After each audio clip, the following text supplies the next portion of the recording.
বাজার করতে যাবেন নিশ্চয়ই। বাজারের হাল হাকিকাত কি, জ্যোতির্ময় খবর দিচ্ছে, দেখেন। শীত কমতেই কিন্তু এই যে মরশুমের যে ফলন সেটা কিন্তু বাজারে যোগানের পরিমাণে সামান্য একটু কিন্তু ভাটা পড়েছে, এমনটাই জানাচ্ছেন ব্যবসায়ীরা। আমরা এই মুহূর্তে রয়েছি বনগাঁ কালীবাড়ি বাজারে, যে বাজারে প্রতিনিয়ত বিভিন্ন জায়গা থেকে কৃষকরা তারা ফসল নিয়ে এসে সরাসরি এই বাজারে বিক্রি করেন এবং সেখানে যা ব্যবসায়ীরা আছেন তারা সেগুলোকে সংগ্রহ করে।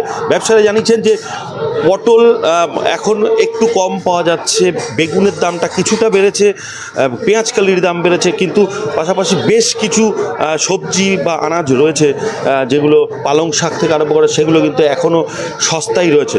যদিও মাঠ থেকে এখন ফসল আমদানি, যেটা কৃষকরা যেভাবে দিন কয়েক আগেও বাজারে সবজি নিয়ে এসে ভিড় করেছে, কিন্তু এখন সেই কৃষকদের ফসল নিয়ে আসার ব্যাপারটা কিন্তু অনেকটাই কমেছে। ফলে আগামীতে দাম যে কিছুটা বাড়বে সে আশঙ্কাই করছেন কিন্তু সকলে।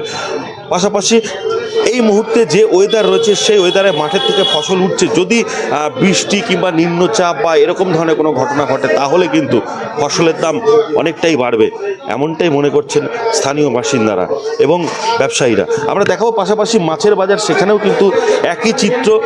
ফসল সবজি মার্কেটে বেশি থাকায় মাছ কেনাকাটার ক্ষেত্রে কিন্তু যথেষ্ট পরিমাণে ঘাটতি ছিল, এমনটাই জানিয়েছেন মৎস্য ব্যবসায়ীরা। কিন্তু পাশাপাশি যত গরম আসছে মাছের চাহিদাও কিন্তু একটু একটু করে বাড়া শুরু হয়েছে। দাম একটুখানি যাচ্ছে, কম ছিল একদম, এখন একটু এটা উঠেছে। তারপর পেঁয়াজকালি এখন তো পাওয়া যায় না, পেঁয়াজকালি বনে আছে, 2 দিনে একটাই চাষি নিয়ে আসছে, 2-3 দিন অন্তর অন্তর একটাই চাষি নিয়ে আসছে। শাক ওরা দেয় এমন ছিল। আর লাউয়ের দাম একটু কমেছে, লাউয়ের দাম একদম কম ছিল, কম 8 টাকা 10 টাকা এরকম পাইকারি দাম নিচ্ছে। আর গাজরও কম, আগের তুলনায় একটু কম আমদানি, কম। আগে যেরকম খুব আমদানি হয়েছিল এখন একটু কম আছে।